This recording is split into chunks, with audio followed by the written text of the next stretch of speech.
संत वारकरी express न्यूजमध्ये आपल्या सर्वांचं स्वागत आहे।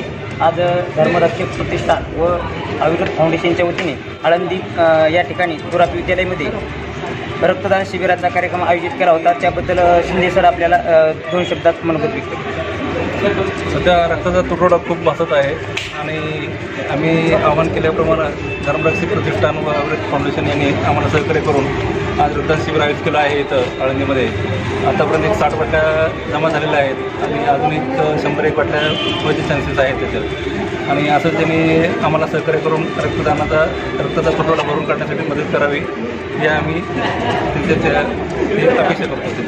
त्याचबरोबर आपल्याबरोबर ज्ञानेश्वरजी बनसोडे आहेत, त्यांना पण आपण विचारू नेमकं रक्तदान शिबिराबद्दल त्यांचं मनोगत काय। आज महाराष्ट्रामध्ये करोनाच्या या रोगाच्या प्रादुर्भावामुळे सर्व रक्ताचा तुटवडा वगैरे अडचणी आपल्या सर्व घेतात। याचाच विचार करून महाराष्ट्र शासनाने जे आपल्या सर्व आव्हान करून रक्तदान करावे या आव्हानासाठी आणि एक सामाजिक बांधिलकीचं आयोजन केलं आहे। या याच्यासाठी आज सकाळपासून 8 वाजल्यापासून सर्व नागरिक या ठिकाणी खूप मोठ्या संख्येने येऊन महिलांचं प्रामुख्याने महिलांनी सुद्धा यात सहभाग केला। एक मदत सामाजिक कार्य त्यांनी आज वेगवेगळ्या दिशेने आपल्याला रक्तदान केलं। आज जवळजवळ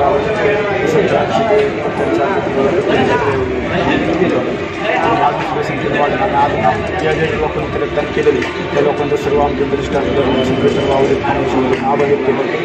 आणि परत ज्या ठिकाणी अजून रक्तदानाची गरज असेल त्या ठिकाणी आम्ही सर्व उपक्रम राबवण्यात तयार असं आमची आवड। त्याचबरोबर आपल्याबरोबर निसार सर आहेत, त्यांना आपण विचारू नेमकं कशाप्रकारे या ठिकाणी रक्तदान शिबिर आयोजित केले। जसंप्रमाणे आत्ता ब्लड बँकेचे जे व्यवस्थापक आहेत त्या सरांनी जसं सांगितलं, आमचे धर्मरक्षक प्रतिष्ठानचे अध्यक्ष ज्ञानेश्वरजी बनसोडे बोलले की सध्या कोरोनाच्या पार्श्वभूमीवर आपण पाहतो की रक्ताचा महाराष्ट्रभर तुटवडा जाणवत आहे। त्याचं एक महाराष्ट्र शासनाने काही दिवसाचं आव्हान केलं होतं की आपण जेवढं होईल तेवढं मदत म्हणून सामाजिक बांधिलकी म्हणून आपण एक मदत करण्याचा प्रयत्न करावा। तोच एक प्रयत्न म्हणून आमचे ज्ञानेश्वरजी बनसोडे असतील किंवा धर्मरक्षक प्रतिष्ठान अविरत फाउंडेशन याच्या माध्यमातून एखादी छोटीशी समाजासाठी एक मदत या एक आपली काय म्हणतो आपण की त्याला जबाबदारी या अनुषंगाने आम्ही छोटासा कार्यक्रम करतो आहे। आणि आत्तापर्यंत जेवढ्या काही रक्तदात्यांनी रक्तदान केलं त्याच्यापर्यंत त्यांचं सर्वांचं स्वागत करतो व भविष्यात इतर जे आमचे सहकारी असतील मित्र असतील त्यांनाही समाज बांधवांनाही विनंती करतो की आपण जेवढं होईल तेवढं रक्तदानाच्या अशा या उपक्रमामाध्यमातून आपण एक समाजासाठी आपणही ते काहीतरी देणे लागतो की बाण ठेवत आपण असं छोटं एक कार्य करावं एवढंच बोलतो। धन्यवाद। धर्मरक्षक प्रतिष्ठानचे मार्गदर्शक असे असणारे आकाशजी जोशी सर आहेत, त्यांना आपण विचारू।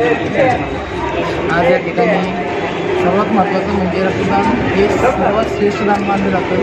आज महाराष्ट्रामध्ये रक्ताचा तुटवडा असल्यामुळं कोरोना महामारी काळामध्ये लोकांना भरपूर प्रमाणात काही लोकांना रक्ताचा तुटवडा पडला असता रक्तदान करण्याचा निश्चय केला। ग्रुपच्या माध्यमातून अविरत फाउंडेशन असेल, धर्मरक्षक प्रतिष्ठान असेल, त्यांचे सर्व पदाधिकारी मित्रमंडळींनी एक उपक्रम हाती घेतला आणि तो आज या ठिकाणी चांगल्या प्रमाणात व्यवस्थित सोशल डिस्टन्सिंगचं पालन करून कार्यक्रम एकदम उत्साहात साजरा केला। कार्यक्रमात 70हून अधिक व्यक्तींनी आत्तापर्यंत सहभाग घेतला आहे। ह्याच्या पुढे पण भरपूर असे रक्तदाते इथं उपस्थित होणार आहे। त्यांची सर्वांचे प्रथमतः मी आभार मानतो आणि असंच कार्य दोन्ही ग्रुपच्या माध्यमातून आळंदीमध्ये कायम चालूच असतं। असंच त्यांचं करून कार्य चालावं अशी मी इच्छा व्यक्त करतो। माझी धन्यवाद।